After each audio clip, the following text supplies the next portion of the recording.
आज की कहानी है समय की कीमत 10 million pound. Cost of time is 10 million pounds. दो अंग्रेज आपस में बड़े गहरे दोस्त थे। प्रभु ईसा में उनकी बड़ी आस्था थी और रविवार को निर्धारित समय पर हमेशा प्रभु की प्रार्थना में साथ साथ शामिल होते थे।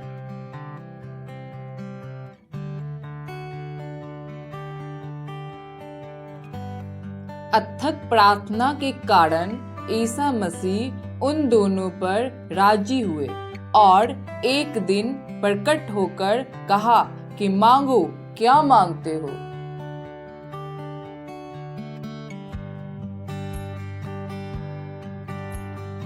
दोनों ने अत्यधिक अमीर होने की इच्छा प्रकट की। ईसा मसीह ने उनकी इच्छा पूरी करते हुए कहा कि पूरे जीवन के मूल्य के बराबर आपको पौंड की बहुत बड़ी धनराशि दे रहा हूं।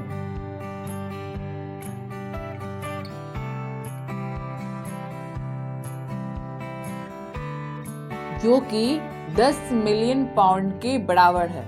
आप दोनों को 10-10 मिलियन पाउंड की राशि प्रदान कर रहा हूं, जो तुम दोनों के जीवन के मूल्य के बराबर होगी।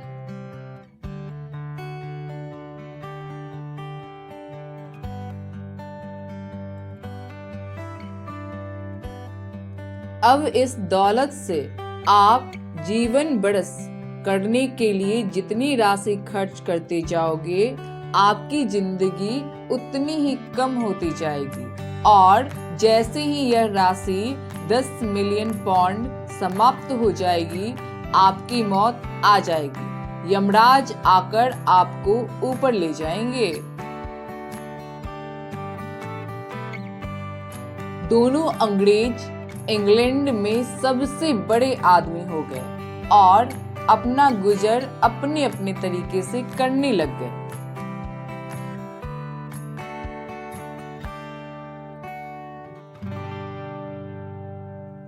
समय बीतता चला गया। उसमें से एक अमीर अंग्रेज तो बहुत बड़ा बंगला, नौकर, शराब, शबाब, मौज मस्ती के सभी साधनों में पैसा लगाने लगा और भरपूर मौज मस्ती के मजे लूटता रहा। 10 मिलियन पाउंड का कोई हिसाब किताब नहीं रखा।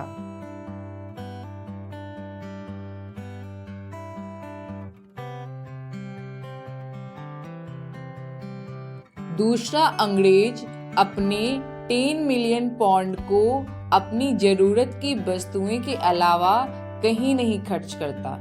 पूरे हिसाब किताब अपने पास में रखता और हर पाउंड का खर्च बड़ा सोच समझकर करता था।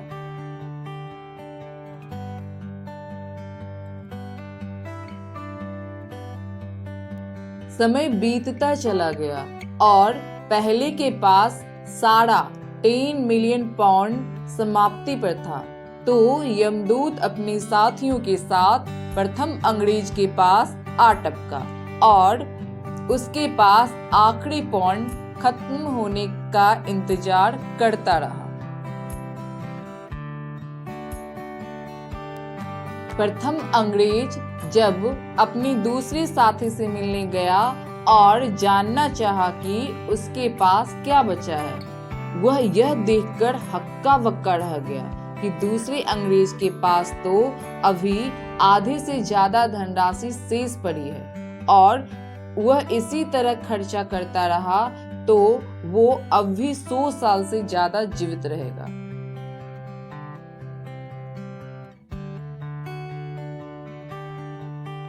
प्रथम अंग्रेज को काटो तो खून नहीं। आखिरी पाउंड बिजली चालू रहने के कारण खर्च हो गया। बिजली चालू रहने के कारण मीटर रीडिंग आगे बढ़ते ही बिजली कंपनी को पैसा चुकाना ही पड़ेगा।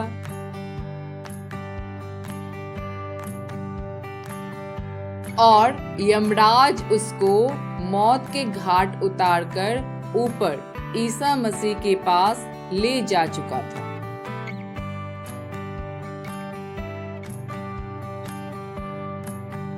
अतः समय की कीमत होती है।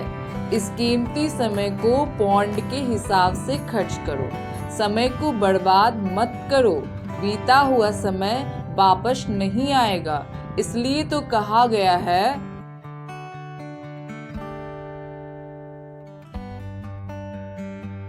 समय और सागर की लहर किसी की प्रतीक्षा नहीं करती।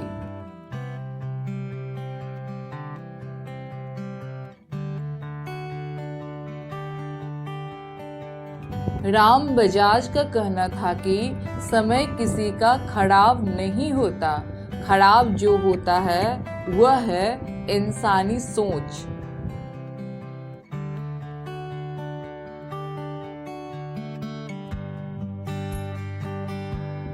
ऐसे ही मोटिवेशनल स्टोरी सुनने के लिए हमारे चैनल को सब्सक्राइब करें और अगली स्टोरी की नोटिफिकेशन पाने के लिए बेल आइकन दबाना ना भूलें।